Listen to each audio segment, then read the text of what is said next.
సాధారణంగా సినిమాలలో రెండింటికి ప్రత్యేక స్థానం ఉంటుంది. ఒకటి హ్యూమర్, మరొకటి హారర్. కానీ ఆ రెండు కలిసి సినిమా తీస్తే అదే భూల్ భులయ్యా 3.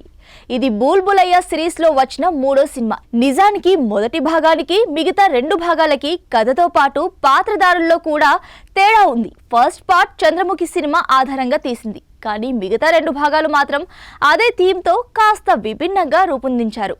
భూల్ భులయ్యా 3 స్టోరీ విషయానికొస్తే 200 సంవత్సరాల క్రితం రక్తఘాట్ రాజ్యంలో జరిగిన కథ. అప్పటి రాజకుటుంబం వల్ల జరిగిన ఘటనలో మంజులిక అనే ఒక దయ్యం తయారవుతుంది.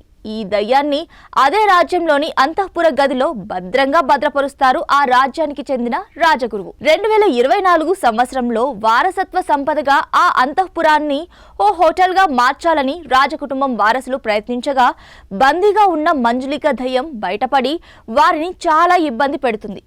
దాని చర్యలు ప్రేక్షకులకు గిలగింతలు పెట్టిస్తాయి. ఈ మంజులికను కట్టడి చేయడానికి ఫేక్ మాంత్రికుడైన రూహాన్ను ఆ రాజ్యానికి తెప్పించుకుంటారు.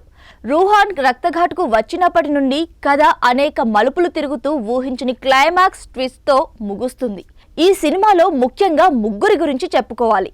మొదటగా హీరో రోల్ వేసిన రోహాన్ తన ఈజ్ ఆఫ్ యాక్టింగ్తో హారర్ ఎమోషన్ని కూడా హ్యూమర్ ఎమోషన్తో చక్కగా నటించాడు. ఇక మిగిలిన ఇద్దరు ఒకప్పటి హీరోయిన్ మాధురి దీక్షిత్, నేటి వర్ధమాన తార విద్యా బాలన్.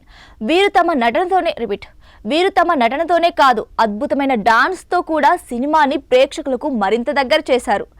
దర్శకుడు అనీస్ ఈ సినిమాను ఎక్కడా బోర్ కొట్టించకుండా ఓ పక్క భయపెడుతూ మరో పక్క గిలగింతలు పెడుతూ ఆడియన్స్ను కదలనివ్వకుండా స్క్రీన్ ప్లే నడిపాడు.